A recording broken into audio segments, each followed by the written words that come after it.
ప్రజలందరినీ దృష్టిలో పెట్టుకుంటే అది ఇంకా మెరుగ్గా ఉండేది. Right, okay sir. ఇప్పుడు ప్రస్తుతం అయితే మస్తాన్ రావు గారి దగ్గరికి వెళ్దాం. మస్తాన్ రావు గారు, ఈ రోజు కొన్ని విషయాలలో మాత్రం చాలా బ్రహ్మాండంగా ఏదైతే మనం విన్నామో, మనకు సంబంధించిన ఇప్పుడు మన మిత్రుడు గఫూర్ గారు చెప్పారు, కార్మిక లోకానికి మాత్రం తీవ్రమైన అన్యాయం జరిగింది, దాంట్లో ఎలాంటి సందేహం లేదు. అలాగే అవుట్సోర్సింగ్ ఎంప్లాయీకి సంబంధించిన ఒక్క మాట కూడా మాట్లాడలేదు. ఒకవైపు విశాఖకు సంబంధించిన ఇంత పెద్ద ఉద్యమం చేయడానికి వాళ్ళు సంసిద్ధమైన సమయంలోనే వారిని ఏదైతే అన్యాయం చేశారో, వాళ్ళు ఏదైతే ఒక సమ్మెలో పెట్టదన్నో, ఇప్పుడు ప్రవేశపెట్టిన బడ్జెట్లో వ్యవసాయానికి సైతం ఏదైతే చెప్పుకుంటా పోతుంటే వ్యవసాయానికి సైతం అన్యాయం జరిగినట్టుగా, అలాగే దీపం పథకం కింద ఇప్పుడు ఏదైతే వీళ్ళు చెప్పారో, యాక్చువల్లీ అక్కడ జరగాల్సింది ఏంటంటే 55 lakhs ఎవరైతే ఉన్నారో వాళ్ళు కావాల్సిన వాళ్ళు ఉన్నారు, దానికి సంబంధించిన కేవలం 90 lakhs మాత్రమే వాళ్ళు గుర్తించారు. 90 lakhs ఇస్తారన్నారు. అందులో కూడా నియర్లీ అబౌట్ 4,000 crores మనకు రావాల్సి ఉండగా కేవలం 2,601 కోటి మాత్రమే, అంటే దాంట్లో కూడా దాదాపుగా 1,400 కోత విధించారు. ఈ విషయాలపై ఈ కోతలు విధించడంతో ఏదైతే అక్కడ యాక్సెస్ ఉన్నదో దాన్ని డిడక్షన్ చేసి ఇక్కడ కోతలు విధించడంతో అది సరిసమానంగానే అవపడుతుంది. కోతలు విధించారు. Actually the persons are 1,55,000, but they have said that only 90 lakhs only who are really needed. So దీని విషయంపై మీరు ఎలా చర్చిస్తారండి? నమస్తే అండి అందరికీ, సైడ్ వీక్షకులకు, ప్యానల్లో ఉన్న పెద్దలకు. రాష్ట్ర ప్రభుత్వాలు బడ్జెట్ ప్రవేశపెట్టినప్పుడు బడ్జెట్ లో ఏదైతే కేటాయింపులు జరుగుతుందో ఘనంగా ప్రకటిస్తున్నారో బడ్జెట్ సమావేశాలు ఒక్క నిమిషం సార్, జస్ట్ మీ ఆడియో సరైన రావట్లేదు, మీరు ఈ ఇయర్ ఫోన్స్ తీసేసి డైరెక్ట్ గా ఫోన్ లో మాట్లాడితే బాగుంటుందేమో sir, please if you don't mind. yes sir, go ahead sir. yes exactly right, okay, go ahead.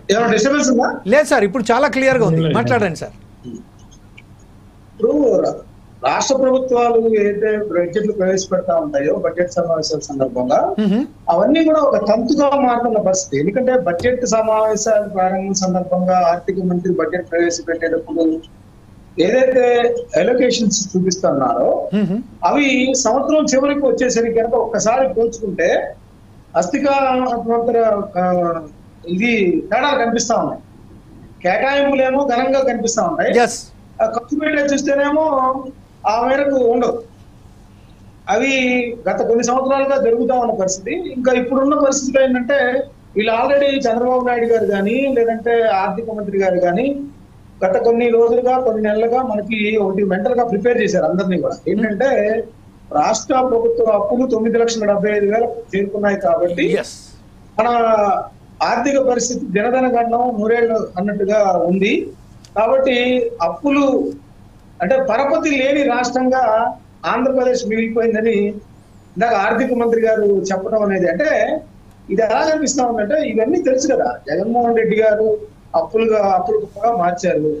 ఆ అప్పుల కుప్పని మేము సంపద సృష్టించే రాష్ట్రంగా దిశగా తీసుకెళ్తామని చెప్పేసి అనేక వాగ్దానాలు ప్రభుత్వం చేసిన పరిస్థితి మనం ఇక్కడ చూసాం. సో ఆ దిశగా అంటే బడ్జెట్ కేటాయింపులు ఇప్పుడు మామూలుగా మనం ఘనంగా చెప్పడం ఏంటంటే మొత్తం 3,22,000 కోట్ల రూపాయల మేర బడ్జెట్ ప్రవేశపెడితే దానిలో 40,000 కోట్లు 40,635 మూలధన వ్యయంగా చూపించారు. Revenue rate 33,000. ఇందాక గబ్బూర్ గారు కూడా చెప్పారు. ద్రవ్య లోటు వచ్చేసి 79,000. ఇవన్నీ కూడా సామాన్య ప్రజలకు కానీ మధ్యతరగతి ప్రజలకు కానీ ఇవి స్టాటిస్టికల్ ఇన్ఫర్మేషన్ గా ఉంటాయి. ఈ ప్రభుత్వం వచ్చిన తర్వాత తమ తలరాతలు ఎంతగా మారుతున్నాయి, రాష్ట్ర ప్రభుత్వం ఏ మేరకు అభివృద్ధి కార్యక్రమాలు అదేవిధంగా సంక్షేమ కార్యక్రమాలు, గత ప్రభుత్వం కేవలం సంక్షేమానికి మాత్రమే ప్రాధాన్యత ఇచ్చి అభివృద్ధిని దూరం చేసిన పరిస్థితి. మేము ఆ రెండింటినీ 2 కళ్ళుగా అటు అభివృద్ధి కానీ ఇటు సంక్షేమాన్ని కానీ 2 కళ్ళుగా తీసుకెళ్తామన్నారు. అలా తీసుకెళ్తామన్న వీళ్ళు వాళ్ళు ఇచ్చిన సూపర్ 6 హామీలకు సంబంధించి మనం చూసినట్లయితే ఇక్కడ పోయిన సంవత్సరం కేవలం ఒక పథకాన్ని మాత్రమే, అది కూడా గ్యాస్ సిలిండర్లు దానికి సంబంధించి మాత్రమే శ్రీకారం చుట్టారు. మిగతా ఏదైతే సూపర్ 6 హామీల్లో 6 హామీలు ఉన్నాయో 5 హామీలు అమలు స్టార్టే చేయలేదు అసలు. ఈ బడ్జెట్ నుంచి మొత్తం స్టార్ట్ చేస్తారనేది అందరూ ఎదురు చూసిన పరిస్థితి. సో దీనిలో కూడా ఏం చెప్పారు, ఇప్పుడు తల్లికి వందనం అనేది అందరికి ఇస్తామన్నారు.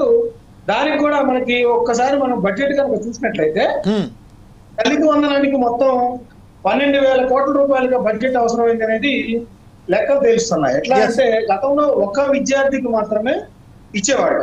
ఇప్పుడు ఇంట్లో ఎంతమంది ఉంటే అంతమంది విద్యార్థులకు 15,000 చొప్పున ఇయర్లీ ఇస్తామని చెప్పేసి వాగ్దానం చేసిన పరిస్థితి. దానికి మనం కేవలం ఈ ఇయర్ లో స్టార్ట్ చేస్తున్నప్పటికీ కూడా కేవలం 8,276 కోట్ల రూపాయలు మాత్రమే కేటాయించారు. సో ఇక్కడే ఒక దగ్గర 4,000 కోట్ల రూపాయల దాకా కేటాయింపులు తక్కువ చేసి ఇచ్చిన పరిస్థితి మనకు కనిపిస్తాం.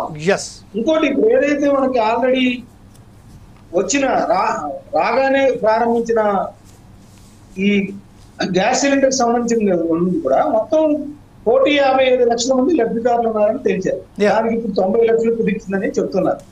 సో చంద్రబాబు నాయుడు గారు మేము ఆల్రెడీ డిపాజిట్ చేశాము, ఎటువంటి ఇబ్బంది లేదు, ఆల్రెడీ ఒక సిలిండర్ ఇచ్చాము, ఇంకో సిలిండర్ అన్నారు. అంటే యాక్చువల్ గా 1 year లో చూస్తే 2 సిలిండర్లు ఇంకా ఇవ్వాల్సి ఉంటుంది. ఆ 2 సిలిండర్లకి కేటాయింపులు కూడా ఇక్కడ తక్కువగా కనిపిస్తున్న పరిస్థితి మనం ఇక్కడ చూసాం. మరోవైపు వీళ్ళు చెప్పింది మాత్రం 3 సిలిండర్లు ఇస్తారని చెప్పారు కదా.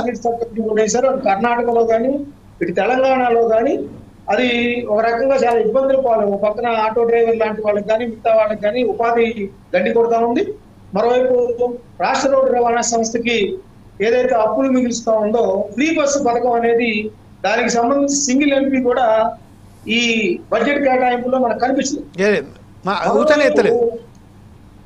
మరోవైపు చూసినట్లయితే మనము పరిశ్రమలు మౌలిక సదుపాయాలు విభజన అనంతరం పరిశ్రమలో అందరూ పారిశ్రామికవేత్తలు అందరూ కూడా వెళ్ళిపోతా ఉన్నారు. మేము పరిశ్రమకు తెస్తా ఉన్నాం అని చెప్పేసి మన ఘనంగా ప్రభుత్వం ప్రకటిస్తున్న పరిస్థితి ఉంది.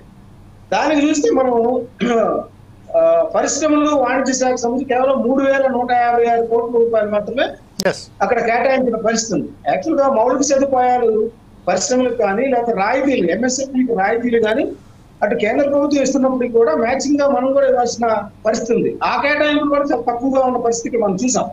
అదేవిధంగా డ్వాక్రా మహిళలకు కానీ లేదంటే 18 సంవత్సరాలు నిండిన మహిళలకు నెలకి 1,500 రూపాయలు చొప్పున ఇస్తామని మరొక సూపర్ 6 హామీని అనౌన్స్ చేసిన పరిస్థితి ఉంది. దానికి కూడా బడ్జెట్ కేటాయింపులు అనేది జరగలేదు. అయితే జమీల్ గారు నేను ఇప్పుడు చెప్తాను, గత ప్రభుత్వం అంటే వైఎస్ఆర్సీపీ ప్రభుత్వం ఉన్నప్పుడు ఇప్పటికి తేడా ఏంటంటే గతంలో ఏ పథకమైనా తీసుకోండి అవన్నీ కూడా పథకాలకు సంబంధించి సంక్షేమ పథకాలకు సంబంధించి ఆ బడ్జెట్ కేటాయింపులన్నీ తరలించేవాళ్ళు చెప్తే స్పెసిఫికేషన్స్ ఉండేవి కావు. ఈ రోజు ఏమైందంటే మనకి ఎస్సీ సంక్షేమం కానీ ఎస్టీ సంక్షేమం కానీ బీసీ సంక్షేమానికి సంబంధించి కానీ వాళ్ళకి లోన్లు ఇచ్చే పరిస్థితి కానీ ఇవన్నీ కూడా ఇక్కడ కనిపిస్తున్న పరిస్థితి మనం చూసాం.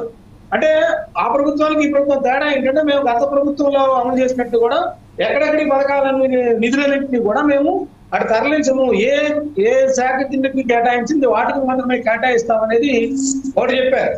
అయితే ఇప్పుడు గఫూర్ గారు లేవనెత్తిన అంశం మనం చూసినట్లయితే వైఎస్ఆర్సీపీ ప్రభుత్వం రాగానే ఆ రోజు మనం చూసాం భవన నిర్మాణ కార్మికులు దాదాపు 30 లక్షల మంది ఉన్నారు, అసంఘటిత రంగంలో ఉన్నారు అనేది పాయింట్. అదేవిధంగా వ్యవసాయ రంగంలో కూడా అసంఘటిత రంగ కార్మికులు అది కూడా అసంఘటిత రంగం కాబట్టి అక్కడ కూడా కనిపిస్తారు. వాళ్ళ సంక్షేమానికి సంబంధించి ఎటువంటి కేటాయింపులు లేకపోవడం అనేది కార్మిక వర్గాలు నిరాశపడుతున్నది కూడా ఇక్కడ మనం చెప్పాలి. ఎగ్జాక్ట్లీ. ఇప్పుడు టోటల్ గా చూస్తే ఇప్పుడు అప్పుల కుప్పగా మార్చారు. ప్రతి నెల ఒకటో తారీఖు జీతాలు ఇవ్వడమే పెద్ద గొప్ప అని చెప్పేసి ప్రభుత్వం చెబుతుంది. మరి ఓ పక్కన 73 or 74 సబ్జెక్టివ్ కరెక్షన్ ప్రాయోగిక కార్యక్రమాలు కేంద్ర ప్రభుత్వానికి సంబంధించి ఉన్నాయి. వాటికి సంబంధించిన మ్యాచింగ్ గ్రాంట్లకు సంబంధించి ఆ నిధులు కానీ ఇక్కడ ఎక్కడ కూడా మెన్షన్ చేయలేని పరిస్థితి ఉంది. ఎందుకంటే కేంద్రంలో సంబంధించి ఏదైతే నిధులు ఇస్తారో వాటికి సంబంధించి మ్యాచింగ్ గ్రాంట్లు ఇచ్చినప్పుడు జల్ జీవన్ మిషన్ ఉంది, వాళ్ళు చెబుతున్నది కొన్ని వేల కోట్ల రూపాయలు తెచ్చుకుంటా ఉంటున్నారు. కానీ కేటాయింపులు చూస్తే జల్ జీవన్ మిషన్ కూడా కేటాయింపులు అనేది కనిపిస్తా ఉన్నాయి చెప్తే అది కేవలం 2,800 కోట్లు మాత్రమే. మనకు చెప్పితే 20,000-28,000 కోట్ల రూపాయలు జల్ జీవన్ మిషన్ తెచ్చుకుంటాం కేంద్రం నుంచి అని చెప్పేసి చంద్రబాబు నాయుడు గారు ఇటీవల ప్రకటించిన పరిస్థితి. కానీ దానికి మ్యాచింగ్ గ్రాంట్ గా చూస్తే కేవలం 2,800 కోట్ల మాత్రమే చూపించారు ఇక్కడ. అంటే గ్రామీణ ప్రాంతాల్లో నీటి ప్రతి ఇంటికి కుళాయి అనేది ఇవ్వడానికి ఏదైతే కేంద్ర ప్రభుత్వం నిర్దేశించిందో దాని కేటాయింపులు చూస్తే తక్కువ ఉన్నాయి. మరి ఇలా ఈ కేటాయింపులన్నీ ఇంత తక్కువగా ఉన్నప్పుడు రేపు ఆ పథకాలకు మ్యాచింగ్ గ్రాంట్లు ఎలా ఇస్తారు? అదేవిధంగా అసంఘటిత రంగ కార్మికులను ఏ విధంగా సంతృప్తిపరుస్తారు? మీ సూపర్ 6 హామీలకు సంబంధించి ఇంకా 2-3 హామీలు వచ్చే సంవత్సరం నుంచి అమలు చేస్తారా ఏంటి? ఇప్పుడు నేను చెప్పిన డ్వాక్రా మహిళలు కానీ లేదా మహిళలకు 1,500 ఇస్తారనేది కానీ లేదా ఫ్రీ బస్ పథకం గురించి కానీ అవి కూడా ఖచ్చితంగా ప్రజలకు తేడతల్లంగా చెప్పాల్సిన అవసరం ఉంది. ఎందుకంటే ఒక పక్కన ఈరోజు బొత్స సత్యనారాయణ గారు చెప్పారు, ఇది దగా చేస్తున్నారు ఈ బడ్జెట్ అంతా కూడా, ఇది అంకెల గారడి తప్ప ఏమీ లేదు. వ్యవసాయం పక్కన ధరలు అనేవి పడిపోతా ఉన్నాయి, మిర్చి రైతులకి సంబంధించి పడిపోతా ఉన్నాయి, దానికి సంబంధించి ఏదో హామీలు ఇచ్చి కేంద్రం నుంచి తెచ్చిస్తా ఉంటున్నారు తప్పితే అసలు ముందు ప్రాథమికంగా వెంటనే రెస్పాండ్ అయ్యే రీతిలో ఈ ధరల స్థిరీకరణ నిధికి కేటాయింపులు అనేది అసలు కేటాయించలేదు. వీళ్ళు రైతులను ఏ విధంగా ఆదుకుంటారు అనేది ఆయన ప్రశ్నిస్తా ఉంటారు. ఓకే, మనకి మరొకసారి మనం